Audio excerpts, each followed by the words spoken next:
আমি কি দিয়ে বুঝাবো?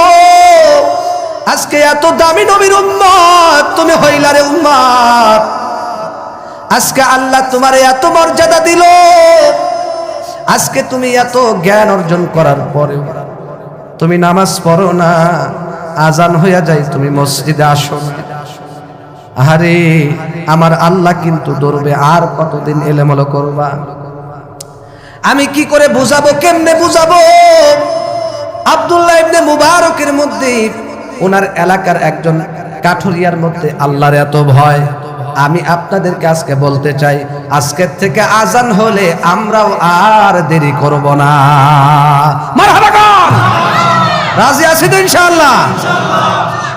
আমরাও গুরুত্ব দিয়ে আমল করব। এটা মুমিনের একটা সিফাত, যে মুমিন আজান হওয়ার পরে সে আর বাসায় থাকতে পারে না। আর আমরা চিন্তা করি আরো 10 মিনিট পরে যাই, আরো 5 মিনিট পরে যাই। আরে জামাতের তো আরো 10 মিনিট আছে। হ্যাঁ, আজান হওয়ার পরে কিছুই করবেন না, আপনি সোজা মসজিদে চলে আসবেন। রাজি আছেন তো? হ্যাঁ, গুরুত্ব দেয়া করবেন। তাহলে যারা মুমিন, 1 নম্বর গুণ হলো ওয়াজিলাত কুলুবুহুম, তাদের ভিতরে আমার আল্লাহর নাম যখন উচ্চারণ হবে তাদের কলবটা ভীত সন্তুষ্ট হয়ে যাবে, আল্লাহর ঘরে চলে আসবে, পাগলের মতো মসজিদে চলে আসবে। 2 নম্বর, ওয়া ইযা তুলিয়াত আলাইহিম আয়াতুহু, যারা ঈমানদার, যারা মুমিন, তারা কোরআনে কারীমের তিলাওয়াত করবে। সুবহানাল্লাহ কম। আজকে কোরআন তিলাওয়াত সমাজে আছে? কোরআন তিলাওয়াত নাই, অথচ কিতাবের মধ্যে আল্লাহর নবী বলেন, হাদিসের মধ্যে বলেন, ফজরের পরে তোমরা সূরা ইয়াসিন পড়ো। এরে আম্মা জান, বিশেষ করে মাদেরকে বলছি, যখন ফজরের নামাজ পড়বেন, ফজরের নামাজ পড়ার পরে যায় নামাজের মধ্যে বসিয়া তাড়াতাড়ি করে না উঠে যায় নামাজের মধ্যে বসে থাকেন, জিকির আজগার করেন। এরপরে কোরআনটা নিয়ে বসবেন, সূরা ইয়াসিন তিলাওয়াত করবেন।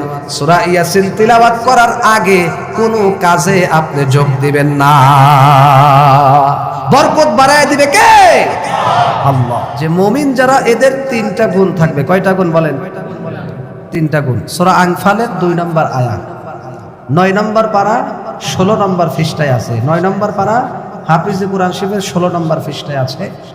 সূরা আনফালের 2 নম্বর আয়াত খুব খেয়াল করে শুনবেন এবং মিলাবেন।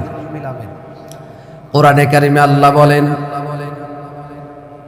ইন্নামাল মুমিনুনা আল্লাযীনা ইযা যুকিরাল্লাহ ওয়াজিলাত কুলুবুহুম ওয়া ইযা তুলিয়াত আলাইহিম আয়াতুহু যাদাতহুম ঈমানা ওয়া আলা রাব্বিহিম ইয়াতাওয়াক্কালুন।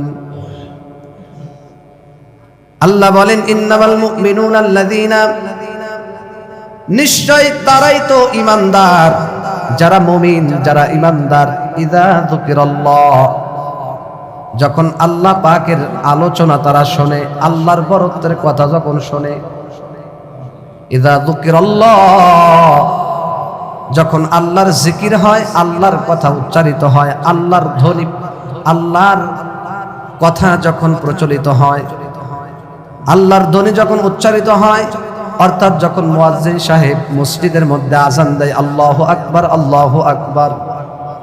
ইযা যুকিরাল্লাহ, যখন আল্লাহর কথা আলোচনা হয়, ওয়াজিলাত কুলুবুহুম, তো যারা মুমিন, যারা ঈমানদার, তাদের দিলের ভিতরে একটা ভয়, ভীত সন্তুষ্ট সৃষ্টি হয়ে যায়।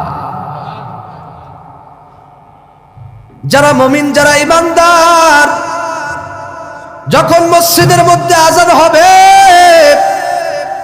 আযান শোনার পর ইযা যুকিরাল্লাহ, আল্লাহর কথা যখন উচ্চারিত হবে, আল্লাহর আলোচনা হবে, এই আল্লাহর আলোচনা শোনার পরে, আল্লাহর নাম শোনার পরে, আল্লাহর নাম শোনার পরে যারা ঈমানদার, যারা মুমিন, ওয়াজিলাত কুলুবুহুম, আল্লাহর নাম শোনার পরে তারা বিমুখভাবে বৈশা থাকতে পারে না, এলোমেলো ভাবে তারা থাকতে পারে না, বেখিয়ালি থাকতে পারে না। যারা ঈমানদার, যারা মুমিন, তারা আল্লাহকে ভয় করবে। আল্লাহর নাম উচ্চারণ হওয়ার সাথে সাথে তাদের কলবটা কম্পিত হয়ে উঠবে। ওয়াজিলাত কুলুবুহু,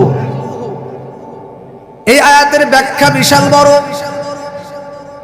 অর্থাৎ আল্লাহ পাক সুন্দর করে জানিয়ে দিয়েছে তাফসীরের কিতাবের মধ্যে। মুফাসসিরিনে কিরামগণ বলেন, অর্থাৎ যখন মসজিদে আজান হয়, আজান হওয়ার সাথে সাথে যারা ইমানদার, যারা মুমিন, তারা 5 ওয়াক্ত নামাজে জামাতে উপস্থিত হয়ে যায়।